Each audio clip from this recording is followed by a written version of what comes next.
बहुत से लोग तंत्र शब्द सुनते हैं। उन्हें अक्सर मिलीजुली फीलिंग्स होती है। एक तो होती है क्यूरियोसिटी, दूसरा होता है डर। जो वो तंत्र के बारे में सोचते हैं वो अक्सर सच नहीं होता। किताबों में डरावनी कहानियां आम है। सेंसेशनल फिल्में भी इसमें और इजाफा करती हैं। तंत्र सिर्फ डार्क मैजिक के बारे में बिल्कुल नहीं है। ये सिर्फ अजीब अनजान रिचुअल्स के बारे में भी नहीं है। एक बहुत आम गलतफहमी है। यह असल में सेल्फ रियलाइजेशन के बारे में है। यह यूनिवर्सल एनर्जीज को समझने में मदद करता है। तंत्र बहुत बहुत पुराना है। इसकी जड़ें भारत के अतीत में बहुत गहरी हैं। यह हजारों साल पुरानी है। कुछ स्कॉलर्स का मानना है कि यह वेदों से भी ज्यादा पुराना है। यह दूसरी स्पिरिचुअल ट्रेडिशंस के साथ साथ बढ़ा।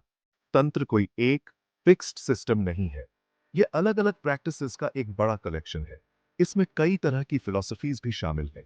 ये अक्सर मौखिक रूप से आगे बढ़ाए जाते थे, गुरु से शिष्य तक, पीढ़ी दर पीढ़ी। तंत्र के दिल में है पूजा। शक्ति की पूजा सेंट्रल है। शक्ति डिवाइन फेमिनिन पावर है।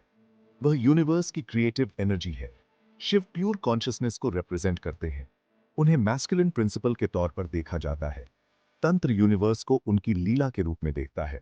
शिव और शक्ति की एक साथ लीला गोल है इस यूनियन को एक्सपीरियंस करना।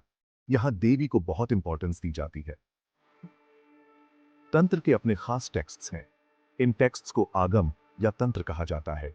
ये अक्सर डायलॉग्स होते हैं, भगवान शिव और देवी शक्ति के बीच डायलॉग्स।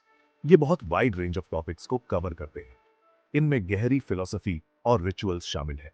योगा और मंत्राओं पर भी बात की जाती है। ये ग्रोथ के लिए प्रैक्टिकल तरीके बताते हैं। स्पिरिचुअल डेवलपमेंट ही मेन एम है। ये इनर ट्रांसफॉर्मेशन के लिए गाइड्स है।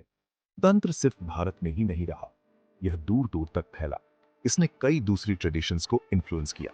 बुद्धिज्म पर इसका बहुत ज्यादा इन्फ्लुएंस पड़ा, खासकर वज्रयान बुद्धिज्म जो तिब्बत में पाया जाता है। तांत्रिक आइडियाज नेपाल भी गए। वे चीन, जापान और साउथ ईस्ट एशिया तक पहुंचे। यह इसका यूनिवर्सल नेचर दिखाता है। यह अलग अलग कल्चर्स के हिसाब से ढल गया। इसका इन्फ्लुएंस सच में ग्लोबल है। तंत्र की असली पावर खास है। यह सेल्फ एम्पावरमेंट में है। यह एक फंडामेंटल सच सिखाता है। डिविनिटी हम में से हर एक के अंदर है। हमें इसे बाहर खोजने की जरूरत नहीं है। तंत्र टूल्स और मेथड्स देता है। ये टूल्स इस इनर पोटेंशियल को जगाने में मदद करते हैं। यह समझने का एक डायरेक्ट रास्ता है, हमारे अपने असली नेचर को समझना। इससे मुक्ति या मोक्ष मिलता है। कुछ स्पिरिचुअल रास्तों के उलट तंत्र अलग है। कुछ रास्ते दुनिया छोड़ने को कहते हैं। तंत्र अक्सर जीवन के सभी पहलुओं को अपनाता है। यह सिखाता है कि मटेरियल वर्ल्ड बुरा नहीं है। यह कोई इल्यूजन नहीं है जिससे भागा जाए, बल्कि यह डिवाइन एनर्जी का एक रूप है। तो दुनियावी एक्सपीरियंसेस काम के हो सकते हैं, वे स्पिरिचुअल ग्रोथ के लिए टूल्स बन सकते हैं। तंत्र हमें पवित्रता को खोजने में मदद करता है। यह इसे आम रोजमर्रा की जिंदगी में खोजने में मदद करता है। तंत्र एनर्जीज के साथ कमाल का काम करता है। इसका मानना है कि हमारी सभी एनर्जीज को बदला जा सकता है। इसमें स्ट्रॉन्ग इमोशंस भी शामिल हैं।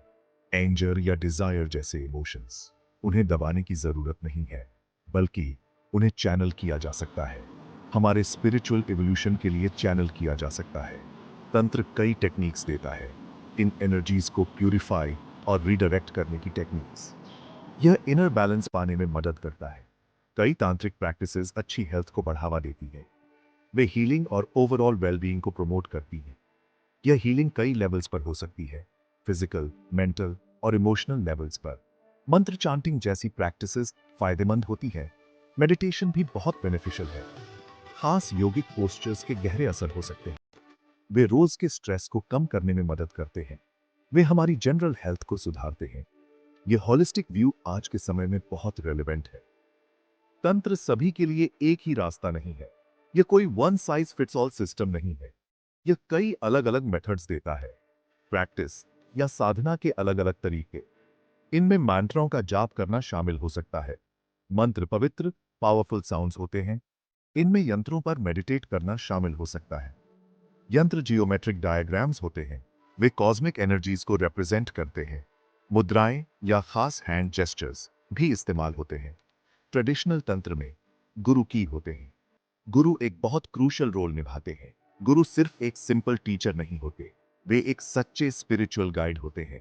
वे शिष्य को प्रैक्टिसेस में इनिशिएट करते हैं। वे पर्सनल टेलर्ड गाइडेंस देते हैं। यह शिष्य की अपनी जरूरतों पर बेस्ड होता है। यह गाइडेंस बेहद जरूरी है। तांत्रिक प्रैक्टिसेस बहुत पावरफुल हो सकती है। एक ऑथेंटिक गुरु को ढूंढना बहुत जरूरी है। क्या तंत्र आज हमारे लिए रेलेवेंट है हमारी इस फास्ट पेस्ड मॉडर्न जिंदगी में? इसका जवाब है हाँ, बिल्कुल। आजकल बहुत से लोग बहुत डिस्कनेक्टेड महसूस करते हैं। वे स्ट्रेस्ड और ओवरवेल्म्ड महसूस करते हैं। तंत्र वैल्यूएबल टूल्स देता है। अपने इनर सेल्फ से रिकनेक्ट करने के टूल्स, हमेशा रहने वाली इनर पीस पाने के टूल्स। इसका कोर आइडिया है अपने अंदर डिविनिटी को एक्सपीरियंस करना। यह किसी के लिए भी बहुत एम्पावरिंग हो सकता है। कंक्लूजन यह है कि तंत्र प्रोफाउंड है। यह एक गहरी स्पिरिचुअल साइंस है। यह पॉपुलर मिथ्स से कहीं ज्यादा है। मिथ्स और मिसकंसेप्शंस इसके सच को छिपाते हैं। यह सेल्फ रियलाइजेशन का रास्ता है। यह सच्चे एम्पावरमेंट का रास्ता है। इसकी बहुत पुरानी मजबूत जड़ें हैं। यह डाइवर्स इफेक्टिव प्रैक्टिसेस देता है। यह हमारी वेल बीइंग के लिए असली फायदे देता है। इसके एसेंस को समझना जरूरी है।